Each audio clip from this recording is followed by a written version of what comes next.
Hello, everybody, and welcome to another great episode of My EdTech Life. Thank you so much for joining us on this wonderful day, and wherever it is that you're joining us from around the world, thank you as always for all of your support. As always, we appreciate all the likes, the shares, the follows. Thank you so much for, just your feedback, your love. Thank you so much for engaging with our content, sharing our clips, listening to our episodes. It really means the world to us.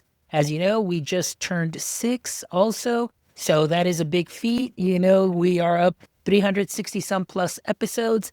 And again, we do what we do for you so we can continue to bring you some amazing conversations.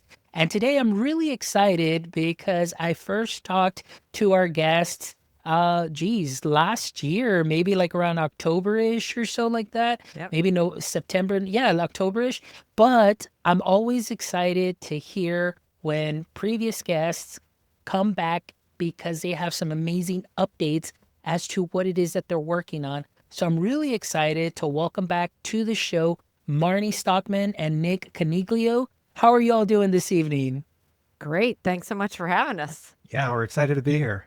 Excellent. Well, I'm excited that you guys are back. When I got Marnie's message back, maybe probably like almost a month ago or a little bit over a month ago, sharing some good news, I was like, hey, here's the link. Let's get you on the show because I definitely want to hear a little bit more about those updates. But before we get into the updates, if you don't mind, guys, because this might be the first time that our audience members may be listening to you and getting to know you and connecting with you. So if you can give us a little brief introduction and what your context is in the education space. And Marnie, I'll go ahead and start off with you. All right. Well, I started out as a high school math teacher where, I sold pre-calculus to high schoolers. So that's a tough sell. Because I knew I wasn't really teaching them pre-calc, right? It was really about logic and problem solving and critical thinking. Ended up in the administrative part of the world and then switched to an EdTech company where I landed on my first daily support call and saw one Nick Coniglio. So I'll let him take it from there. Yeah, I was there. Very different background than Marty. I've been in small businesses, startups almost my entire career, but most of that time was spent in ed tech.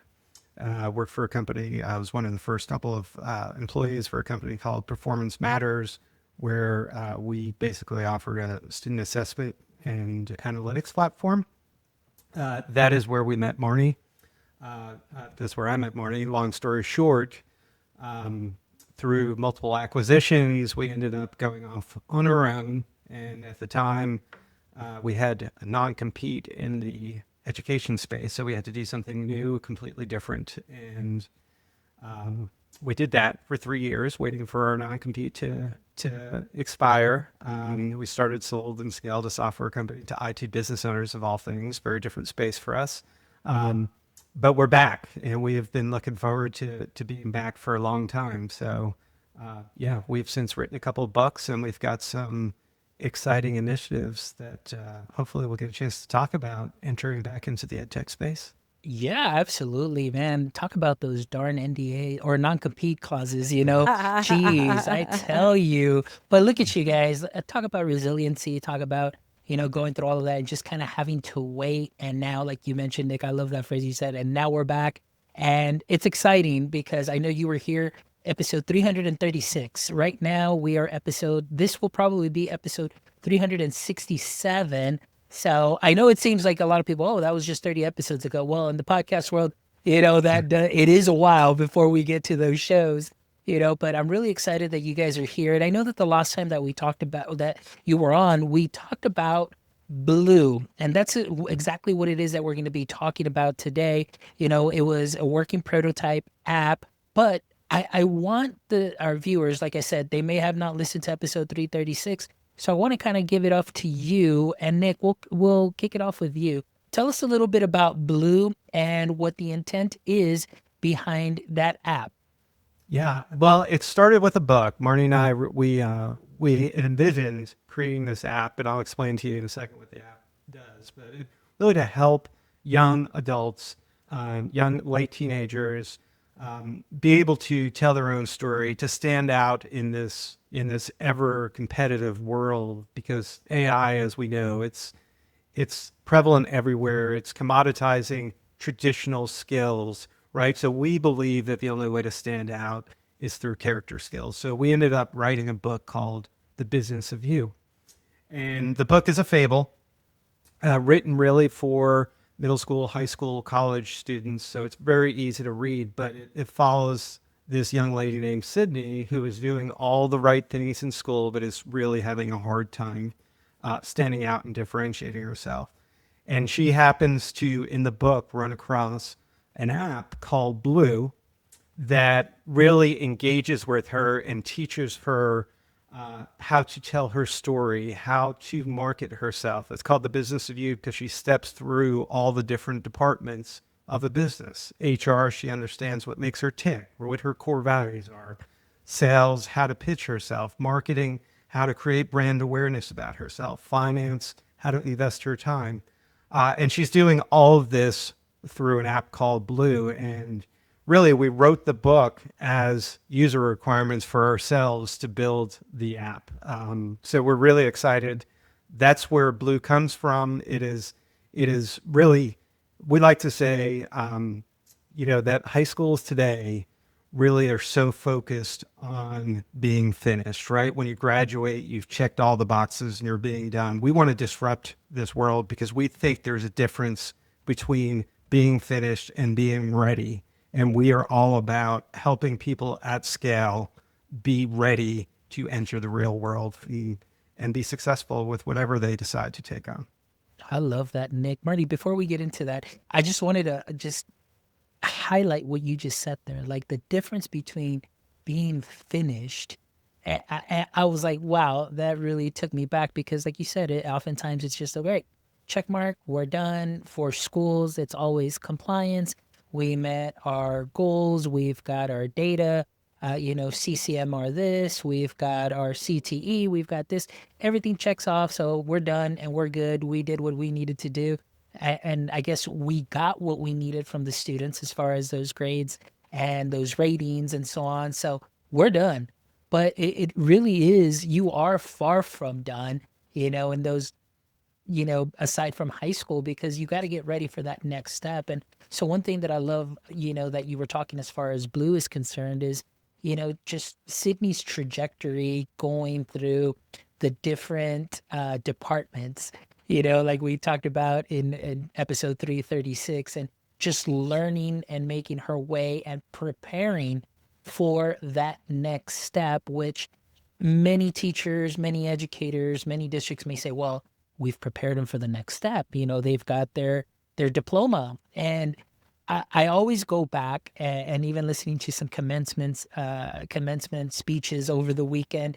But I think the most profound thing that I heard a professor tell me, I was about to graduate a week from graduation, and the professor said, well, guys, this is your last class, and I just want to tell you one thing. That paper that you're going to get, all that means is that you're trainable. And I was just like, oh my word. Like, so I did 4 years of all of this just to be trainable and do those. And yeah, and it just kind of, in a way, it was just kind of like a wake up call. But then at the same time, it's like, okay, well, let's see where we're going to go from here. So I know I kind of went off on a tangent, but I think that was something that was so important that you mentioned there, Nick. And coming back to Marnie, talking about Blue again, something in episode 336 that you talked about, that this was something that was kind of sketched out in an airport, and now it's something that is landing in students' hands to help them. Marnie, tell me about that. How does that feel? That something that was just kind of an idea that was sketched out is now in the hands of students. So just today, I actually went into a middle school and was talking with the superintendent supervisory student board and showed them the app, which is always interesting. It's interesting to watch a bunch of middle schoolers connect the dots. So I was talking to them about the fact that like Google Docs didn't operate the way that they did until they realized that students were actually texting each other from within Google Docs, and they collaborated in a whole different way. So I was telling them how middle school and high school students can impact the way an app works. So when they realized like, oh, this woman is sitting in front of me who's showing me the app that she and her business partner have created, and it's on the screen up there, that was really interesting for them to see. So for us, it's always a little surreal on, all right, I'm going to show you like this thing that we built up on the screen. One of the first things students do, and I started the conversation with, tell me about yourself. And if you've ever interviewed anyone, you know that a solid 98% do this terribly and start with listing all of these facts about themselves, right? And so 98% of the students did the same thing. But the next thing I did was sort of started diving into who they were. And I said, give me a pet peeve and let's talk about what that means about you. Then I went in the app and said, who wants to play a game with me? And so I got plenty of volunteers, and I helped. They played the game in the app, which was all about pet peeves. Which of these things did you like or not like?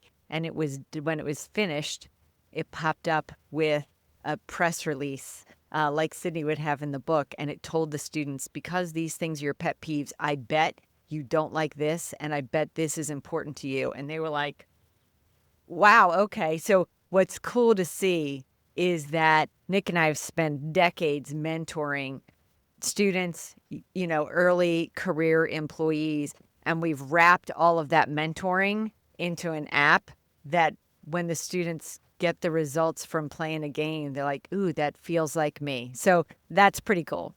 I love that, and that's so important, that connection. And yes, even us as adults going through that interview process and going through those questions, I mean, we all could use a little help, but I just love the fact that, putting it in the hands of young students, middle school up, but just to be able to learn, and that storytelling aspect is so important now. Because like Nick and you, we started talking a little bit too, is like and Marnie in the beginning talking about generative AI and now everything that is out there, how easily it can be created and produced, and also that cognitive offload of, hey, here you go, I'm just going to copy these keywords, build my resume, or build my this, or answer these questions, but you're not really getting your whole story, kind of going in deep. And I think that's something that's going to set a lot of people apart, in this world of generative AI. It's, yes, you're going to need people that know how to work with generative AI, but at the same time, you definitely need that authenticity, that genuineness, and just really that unique, I guess that those unique aspects of yourself that you can bring into a job space that really kind of sets you apart from everybody else, and create that difference. So that's something that is fantastic. And so I love that it is something that is very engaging. And Nick, coming back to you as well, kind of continuing here, in your work, shipping products, ideas for 30 years, in the IT space or in these business spaces. Tell me what the difference was, obviously, for you or for both of you, working on this application now for students, as opposed to building it for adults. Yeah, I think there's a big difference, and I will say that, being in my former experience in EdTech, 85% of the work was targeted at the adults, right? The educators, the staff, the administration. But we did dabble with, we did student testing, right? Online testing and things like that. And it became quick and obvious to us back then, and it's, I think, even more obvious today, right? That young people are very creative and very selective with the experiences that they want, and it has to be engaging, right? Adults are kind of used to the fact that, okay, I have to fill out online forms, right? I have to make selections, just multiple choice or something to that effect. Students, young people that's not going to fly with them, right? So I think one of the biggest things that challenges in developing a product for young people is, okay, truly, how do you make it engaging and not feel like work? But the reality is, and Marnie and I talk about this all the time, self-awareness is the number one predictor, is a very top predictor of success. There's studies on it. And self-awareness takes a lot of work, right? You have to be awkward. You have to be reflective. So we had to find a way to do that in a way that coached the student, in a way that felt engaging to the students. And I would say that has been the vast majority of our work. We are actively trying to get this in the hands of students to get their feedback. Because quite honestly, Marnie mentioned it with Google Docs earlier, young people find different ways to use things that we can never imagine and dream of. And they've already provided some insights. We do a lot of story collection, and, we missed the mark at the very beginning where we just, gave them a prompt, after kind of identifying some traits of the individual user through scenario-based games, which is real fun. And that hit the mark, but they were like, okay, tell us an example of, when you demonstrated resilience. Right. Yeah. A 45-year-old would probably have trouble answering a question, never mind a 16-year-old or a 17-year-old. Right. And they were very clear, honest, and upfront. He said, I'm not going to answer this. I don't want to answer this. Right. So we had to come up with imaginative ways. We had to break it down. We had to coach them along the way, in such a way that they were like, okay, I can answer this in one word. I can answer this in 3 words. We'd take that one sentence and break it up into 7 or 8 different paths, not all at once, to have them still do the work, but stay engaged and motivated with the process. So I think the question is a very simple question. It's a very long response. Young people are tough to design products for, just because they're so creative, and quite honestly, we wouldn't be here right now if we just said, okay, as former founders of companies, that we just knew the answer, right? We have always been successful in meeting our ideal candidate profile in terms of who uses the platform and partnering with them to develop a product. And that's the exact approach that we're taking with Blue. Excellent. Now, Marnie, kind of playing off a little bit off of what Nick said, as far as doing your due diligence and, putting it in the hands of students and seeing how they're reacting to it and so on. What might be some of the things that surprised you the most as the students were able to, or are able now to be able to, have that interface with the app? What are some of those major things that you're like, ooh, I never thought about it that way, or, wow, I never thought that we might be able to, do that, so tell me a little bit about that, because that's always an interesting thing. So you've probably taken plenty of personality type assessments in your world, right? You've got some Myers-Briggs, or, some letters, numbers, or color that you are, right? So we wanted to be able to get character traits from students without 180 questions, right? Like those things can be exhausting and tedious to a student. So like Nick said, we wanted to come up with some scenarios that the students could compare. So today I watched a group of students and 3 adults, including the superintendent, go through portions of the app and play a game. And we worked really hard to make the games meaningful to students. And a couple of times the superintendent had to say, what did that mean? Because one of the scenarios was like, which bugs you more? If someone leaves you on red, or if somebody cuts in line. She said, what's it mean to leave you on red? And 100% of the students said, if somebody texts you and you text somebody and you see they've read it and they don't text you back. She's like, okay, good to know. So what's been interesting to watch is how the students take the scenarios that they absolutely know and are really passionate about it, and then can talk about why that bothered them. So what we were hoping to see was that they wouldn't just say that bugs me, but at the end when the app says, well, if you don't like that probably means you like open communication. And they would then be able to tell the story that connected the dots. But if we had just said at the beginning, tell me a story about why you like communication, they would just think like, that's very buzzword. What are we talking about here? But when we gave them some scenarios, they locked right in. So that has been very fun to see how they can, like Nick said, getting the story out of them is a lot easier when they've played a game to like stir up what makes them crazy, what drives them, what strengths they have, what motivators, that type of thing. Nick, you squinted like you weren't thinking I'd answer that. Did you have a different answer? No, I love that answer. I'll add on just one other thing that I think is a little bit surprising.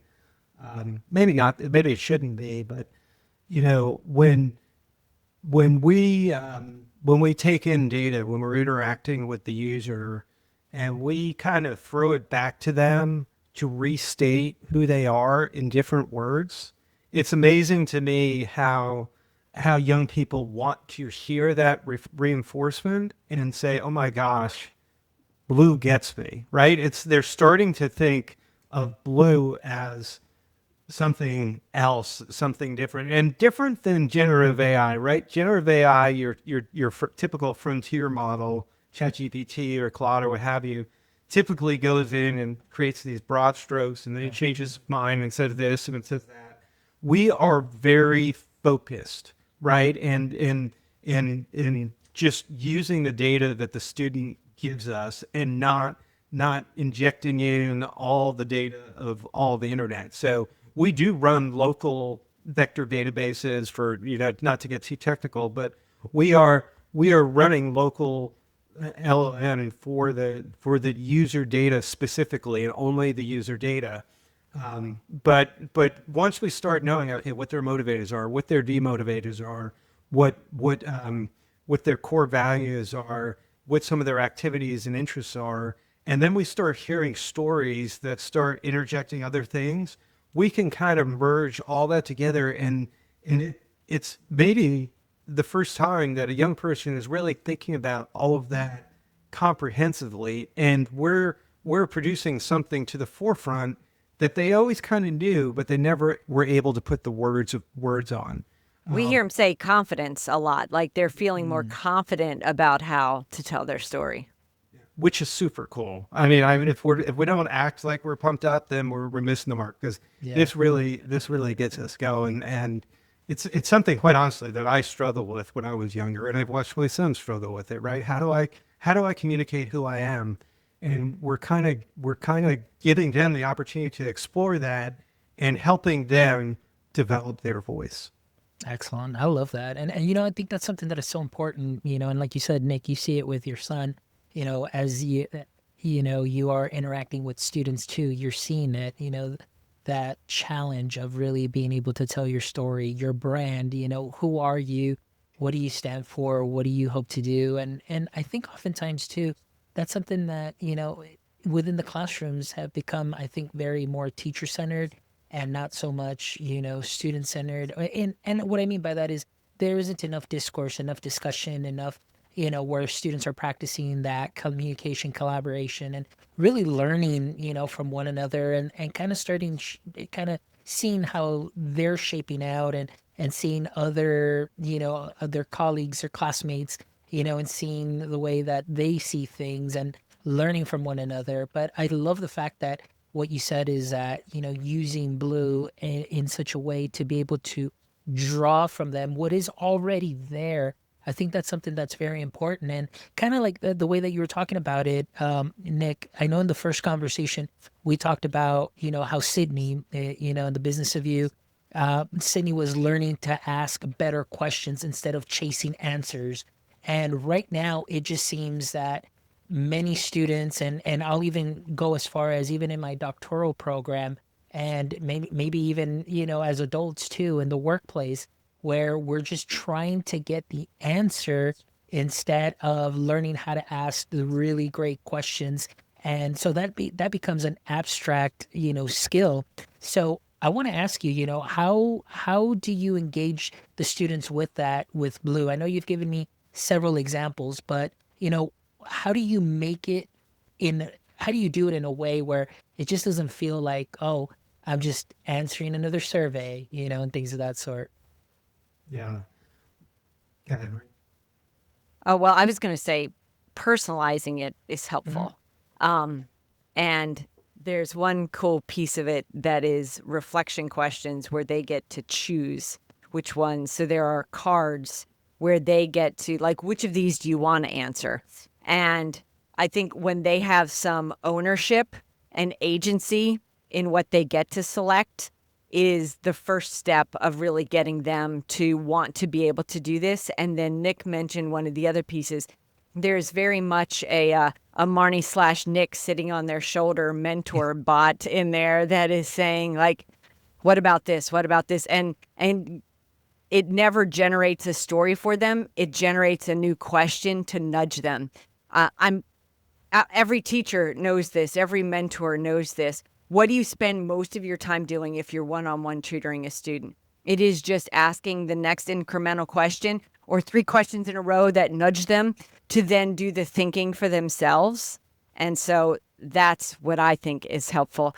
Nick has shown me, like, getting into his brain on how he built that out is pretty fantastic. So I wanted to give props to him. So Nick, now you can talk about whatever you wanted, but it is very cool what he has gotten the app to do. So I wanted to give him that shout out.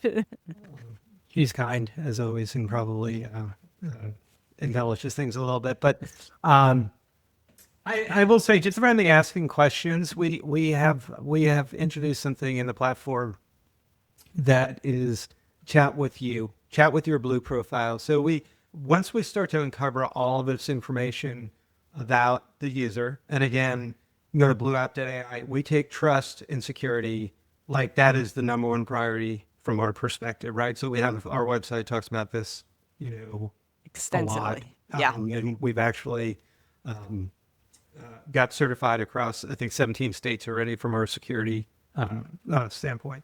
But we have this notion to chat with your Blue profile, which is actually you, right? And we give them some seeder questions, right? Tell me, what types of patterns I might demonstrate or something to this effect, right? We have a whole bunch. Tell me about my profile, what are my greatest strengths, what are my greatest weaknesses. So those are seeder questions. And what we find is when people start to use that, right, then they're like, oh my gosh, given what you know about me, right, tell me what types of careers might be best for me. Are there any particular scholarships that might align best with the skills that I bring to the table? And if we haven't collected any information, then we're going to come back and say, hey, you really need to start filling out your personal operating system. You really need to start filling out the self-reflection. But what I've seen, at least, is when people start seeing some questions that they can start to ask of themselves in a very protective environment, it's just them and them, right? It's just them, right? They start to get more and more curious, and they start to say, okay, how far could I push these boundaries? And, we don't have this yet, but it's on our roadmap, right? We want to start, pushing them, right? One of our chapters in the Business of You is product management, where we say, okay, it's not about building products. It's about asking the right questions to get to the answer, right? That was our pitch on product management. Well, you're a product as an individual, right? We're talking about the business of you, right? You need to start asking more and more questions about yourself, what your weaknesses are, what your areas for opportunity are. How do I leverage my strengths in this scenario? And we feel like, do we have everything built out yet? No, but that's subtitle of our book, right? So that is something that we will lean very heavily into. We started it with the chat with yourself feature function, gotten great feedback. And I think what we see is people start getting more and more confident doing the self-discovery on their own. And that's kind of a little bit intoxicating, right? Once you start to feel it, it just keeps taking a life of its own, and people start asking and asking and asking. And to us, we come from the Ted Lasso world. Be curious, not judgmental. Asking questions is very important to us. I think that's something that is fantastic. I know in our previous conversation, we had talked about, the counselor to student ratio. We talked about, advisory periods, letters of recommendation, all of that, college and career readiness. And I think that this is something that is great, that is complementary to what teachers or counselors may already be doing, but now the students have that individualized, pathway and approach to really building their story, and again, talking about branding too as well, living and building your brand, building your story as you continue to go through, high school, middle school, and so on. So that way, when you get into that next step, it's just a continuation. And I think that's something that's fantastic, because there are times where, in schools, due to those ratios, I mean, sometimes, not all students are seen. Maybe not all students may get that support, and some students may just feel left out or they don't even know where to start. But just having a wonderful, app that can really get to know you based on the information that you give it and just help you build that confidence and just kind of lead you along the way. And like you mentioned, seeing what scholarships or what things might fall in line based on what the Who they feedback are. that who they are and what they're giving. I think that's something that is fantastic and so entirely useful. And I think that's something that's for me, I would definitely put that in any district. If I was a superintendent, I'd be like, I definitely need this for my students because this is where I see it. I see things in a very different way, and this would be something that would definitely hit the mark of the things that we're missing in some of the districts that we may see. So I think that's great. Can I So just add just two quick yeah, two quick things on that? Number one, so all those things. So we also have addressed the tactical things. So we have letters of recommendation. We have job trackers, college trackers, another scholarship tracker. Just Scholar like you mentioned. trackers. Yeah. But we also do provide a counselor review, right? So we do package that up for schools where they don't see any of the sensitive information, but they see the high level information. Okay, have they identified their college SA theme yet? Have they gotten their letters of recommendations yet? And maybe the most interesting thing is we have developed a framework, what we call a readiness framework, right? Where districts can plug in their portrait of a graduate, their human elements of portrait of a graduate, whether it's civic responsibility or resilience or ownership. Every district has a little different, message, Flavor. but that has never, ever been able to be quantitative in the past, right? It never could be measured, right? So one of our goals as the superintendents that we talk to are big fans of this, right? Is we can give you a snapshot view of has the student provided evidence of the different non-core subject elements of your portrait of a graduate, which every district has. And we're like, the one thing that has always frustrated you, it's frustrating my wife as a parent, right? She's like, oh, my son's school has this poster that's a portrait of a graduate that says they're going to leave with ownership, civic responsibility, resilience. How do you measure that? Well, we don't. And why do you put it on your wall, right? So we're very committed to working with schools to give them a way to measure, how aligned the students actually are to the portrait of a graduate. And I have to butt in with one more thing because you mentioned the student counselor to student ratio. It's like 372 to 1 is the number, and the average. And what doesn't sit well is you're right. The one-on-one conversation doesn't scale, and families that can afford it are paying, we kid you not, $10,000 for college coaching. And so there's a huge equity gap that is being just widened by the fact that so many students can't afford that. And we really wanted to address that when Nick talks about the app working at scale, when all students can have a little mentor in their pocket. That is way more equitable. I love that. And that's kind of a nice segue into what I was thinking too, as Nick was mentioning this, and then you just really emphasize that point. I was talking about the counselors and mentioning, not having a mentor. I mean, imagine, for my student, when I was in the classroom with my students, I mean, they all come from diverse backgrounds. And so I would also know that many students they had working parents, or maybe they had one stay-at-home parent. Both parents were working. So when they get home, there was nobody there. And so for a student like myself, growing up, my parents were working. So I was a latchkey kid. I would just be there like by myself, and I just get true story. I would just get the little hot dog weenies and I put them over the gas stove and heat them up. And that was my after school snack, while I'm watching, cartoons and things of that sort. So I really didn't have anybody to talk to, like at least until 5 o'clock when my parents got out and things of that sort.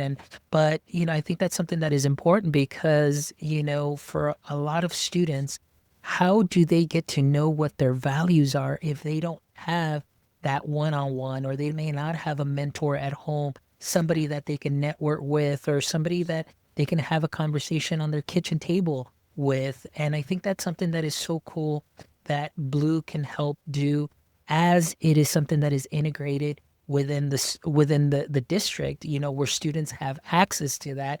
And I think that's something that is fantastic, that can definitely help students grow, tell their story, be able to also, like, my next question was actually about branding, because I think that's something that is very important. That, coming back to you, Marnie, you mentioned in the last episode that if you're not telling your story, somebody else is going to tell it for you.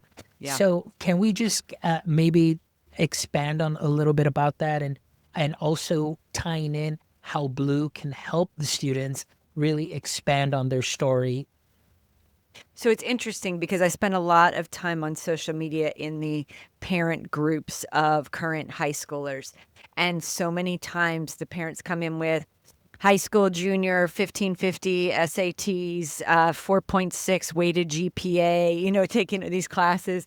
And I think, okay, I just watched 7 parents give those stats about their kids. So in fact, high performing student does not help them stand out in any way. And that is not their identity, right? So I will often ask them, yeah, but who is your kid? And when I ask the students that, today I asked all these students that I met with on the advisory boards, what would someone else say about you? What would a friend say about you? What would a parent say about you? And then they realized, oh yeah, none of my friends say, meet Nick. He's a 4.9 GPA, right? Like, that's not how you're going to introduce a friend. And then they start realizing, oh, I'm more than those skills and the clubs that I'm in. I'm actually kind. I stay home after school and help raise my younger siblings because both of my parents are working, right? I am a helper. I'm a problem solver. I like to fix things. When they start realizing that there's more to them than just the facts on their transcript, then they can tell their story that is meaningful and shows what they care about, which is the brand that they really want to project. Literally, the personal statement on the college essay or on the Common App wants to just know the real version of who you are. So they don't need some big glorious moment or some traumatic moment that has changed who you are. What they want to know is literally what is important to you and how does that play out in a day-to-day basis. And I was talking to one student today who very clearly said, what is important to me is communicating. And he was able to talk about an example from 2nd grade, from 6th grade, and from 9th grade about where communication shows up as a strength in his life. And I'm confident he will be confident in telling his story and get in to do something meaningful in that work because he already knew that. Now, others looked at him like, how the devil did he figure that out? They're excited, like, all right, I'm going to have to figure out how to get this story about myself. But when students can talk about what their strengths are in a way that is personal to them, imagine how much more powerful that sounds in a job interview or a college essay when you really know who you are, why that's critically important to you, and how that's going to play out in everything that you do. Yeah, and I think that's very important also with what Blue is doing, because from everything that you said, just to kind of recap, everything is based on the student input. The way that you made Blue is to draw all of that information out from the student, but really getting their authentic story, that you said, building that up. And I think that I really love that because, as you know, now with generative AI, with Blue, it's actually building your story. But with generative AI nowadays, it could just manufacture making it up their Yeah, story. exactly. It can manufacture you into like anything and sound like, the world's greatest student in the world, but that's not really you. And we're talking about how important, authenticity, that genuineness, that story, that's going to help you stand out. Yes, you're that 550 kid. yes here that's gotten, perfect scores, 4.9 GPA. I don't even know how they get to that now. Before, when I graduated, the highest you can go is 4.0. Now Yeah. it's like It's a 4.5, whole different world. 4.6. Yeah. Yeah, exactly. But again, and like you mentioned, and something very important, that does not define who they are. And that's the same thing that I would tell my students, working in a school district where, you had low socioeconomic, and they would feel bad that, oh my gosh, I didn't get the scores that I needed. I said, the score does not define who you are, because they would base their identity on what I got Right. on my state exam, on what I got at the end of the year, what place I was when I graduated in my class. But it's so important that they look beyond that too. And something like Blue can help draw out who they really are, because you mentioned it's so important now in those personal statements to not sound like all the other thousand ChatGPT, Claude created statements that are out there, and just to really stand out from the rest. So, man, I really love this. I love the work that both of you are doing. So, Nick, coming back to you. Right now, we're still talking that Blue is in beta, correct? Or is it already getting ready to get out of beta? It's probably nearing the, well, no, we're probably about a month or two away Okay. from it being kind of the pay for version. So yeah, we've had it go through. We're in second early adopter Yep. cohort at this Yep. point right now. We are looking for another cohort to start within the next couple of weeks. So for the next month or two, we'll have another cohort, because again, we believe that young people should shape this product, and we've gotten great feedback to this point. So much so that, Maria, you want to talk about the scholarship? Sure. So we are offering every 8 weeks a $500 scholarship for a student that provides meaningful feedback that'll impact Blue. So anybody could ask us to participate in the beta, and then if they provide us feedback, we're like every 8 weeks we're giving a scholarship away, so that they really feel like, that there is something. They're not just going to get a better product because of the work, but they could also earn some money from that as well. So it's interesting, especially the students that think the whole notion of building a software is cool. They're like, oh, I could help design how this game is played. That's kind of fun. Yeah, and it's something that they could put on their resume, and Oh, you know, 100%. and That's that would be something that is amazing. But I love this, what you're doing as far as, an app for students, built by students, in that sense of getting that feedback. You are going out to your audience and really doing the research, as opposed to many times now with EdTech software. It's almost like, no, I'm telling you what you need, instead of giving us what we really need, and really taking care of those pain points and not creating other pain points. So I think that's something that is fantastic. And so you said, maybe possibly in about 2 months, we should be seeing it out. I know that remember the last conversation that we had back in episode 336, which we'll definitely link in the show notes. The Business of You, there was a link there to connect. Is that still something that is available if anybody purchases the book, to be able to, run Absolutely. through Blue and try it out? Okay. So we'll make sure we also link the episode. We'll make sure that we link the book, The Business of You, too, as well. And Marnie, Nick, thank you so much for your time today. I'm really excited. Thank you so much for sharing that update also as well, because I know that this is something that is fantastic, that as I've seen, through classrooms, just being able to allow the students to really, dig in deep and draw their story out, and then really see who they are and be able to express it and share it with the world. I think that's something that is fantastic. So I love the work that you're doing through Blue. So keep up the amazing work, and thank you for all that you both do.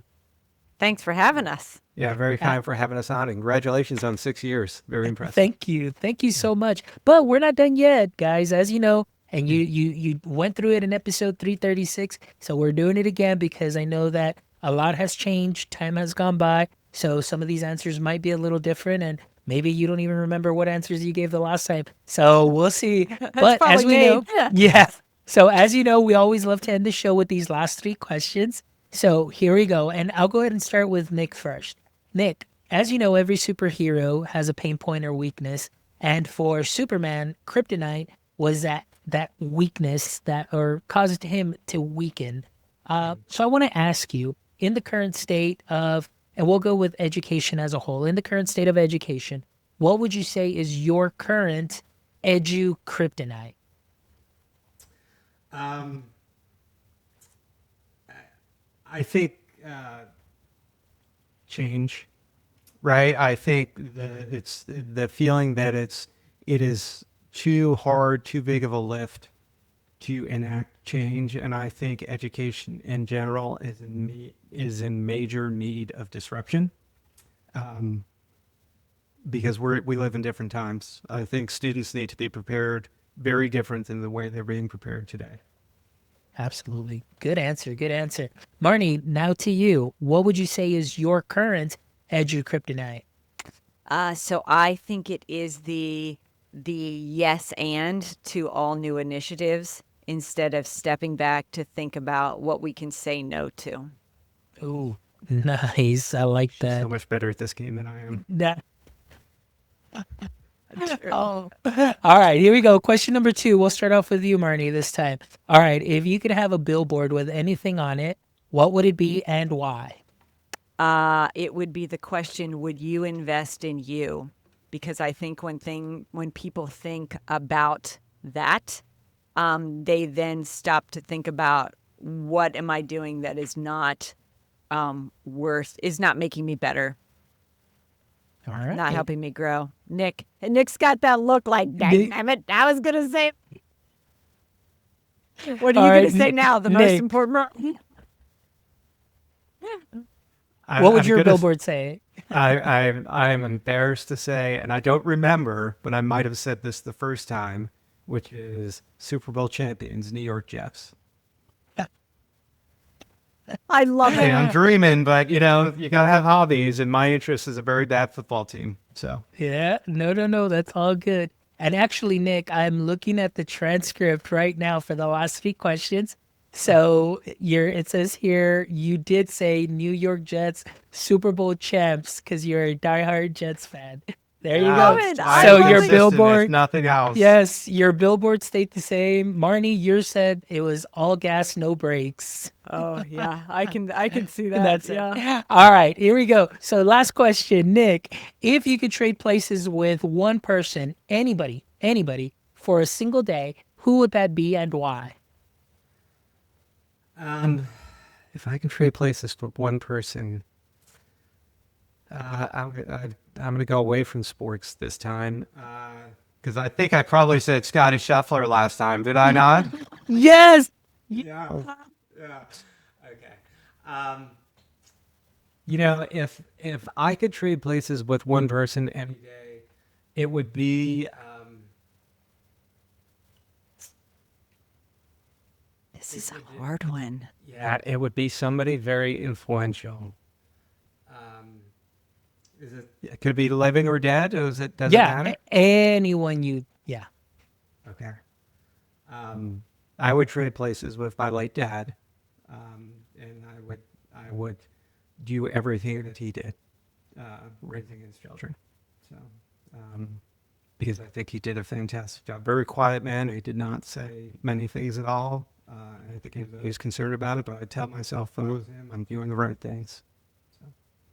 Excellent. I love Dagnammit, it. now I'm gonna cry and I don't I have know. a good answer. I know. Right now, it's like, oh man, that's a great answer. All right, That is Marty. a great answer. I think I would trade places with my daughter for a day. She's a feisty force to be reckoned with, and I'd be intrigued. She's very perceptive of people, and so I'd like to get her take for a day. How's that? Not nearly That's as fair. good as Nick's. No, it's all good. Hey, it's a different time, different setting, things change. Yeah. So, hey, answers change depending on where we are in life. Myself, I just celebrated a birthday too. So as I'm getting a year older, I know my dad's getting a year older too, and spending some time with him, it kind of going back to what Nick's saying is like, for the longest time, they were my Superman and Superwoman that they never got sick. They were always strong. They were always there. And then now, my dad's going to turn 90 this year, and just watching him, and I'm like, oh my gosh, where does the time go? So, it's all good, but I love it. But yeah, now you get to choose your daughter too, a little feisty person now. And then so you get to get a different perspective on things. So that's fantastic. I love it, guys. You guys are fantastic. Thank you so much to you, Marnie, Nick, the authors of Lead It Like Lasso and The Business of You. And we will make sure we link both books in our show notes, along with episode 336, the first episode that Marnie and Nick were on. And now, of course, this will probably be about episode 367 with a great update about Blue. And so this conversation was fantastic. Thank you for the work that you're doing. I really appreciate what you do and what you're continuing to do. And again, this, my platform, this podcast, you always have an open invite once you're a guest. So whenever you have the next update, the next book, the next app, whatever the next project is, you always have an open invite. I love talking to both of you. So thank you so much for spending a little bit of your time with me this evening and with our audience members. I appreciate you. Marnie and Nick, before we go, though, can you please tell our audience members where it is that they might be able to connect with you? And just, in case they have any questions or maybe they want to learn more about Blue. So, Marnie, we'll start off with you. What's the best way that our audience can connect with you? So blueapp.ai is our website. We're on all the socials at Blue, the Business of You. And I'm easy to find on LinkedIn with the name Marnie Stockman. Perfect. Nick, how about yourself? Same best place to get a hold of me is on LinkedIn, Nick Coniglio. I think there's only one of me. This secret is that we love connecting with strangers all the time. So people have any questions or feedback? They won't be stranger for long. Yeah, absolutely. Absolutely. Well, that's fantastic, guys. Thank you so much for your time. And again, to our audience members, thank you as always for all the love. Thank you so much for engaging with our content. And as you know, we love to bring you these amazing conversations each week. So thank you again for all of your support. Make sure you visit our website at myedtech.life, where you can check out this amazing episode and the other 366 other episodes, where I promise you will find some knowledge nuggets that you can sprinkle on to what you are already doing great. And I want to give a big shout out to our wonderful sponsors. Thank you so much to Comeback Coffee for keeping us caffeinated, alert, and creative. Thanks to your awesome coffee soda. So I appreciate you all. So make sure that you check out Comeback Coffee, and also Book Creator, Peelback Education, and EduAid. We appreciate all of your support. Because of you, we're able to continue with our episodes and our shows. And also, guys, if you don't mind, you can go to the website too, where we also do have memberships as well, where you can become a producer. And so you can support the show through that as well. So thank you all for your time. And until next time, my friends, don't forget, stay techie.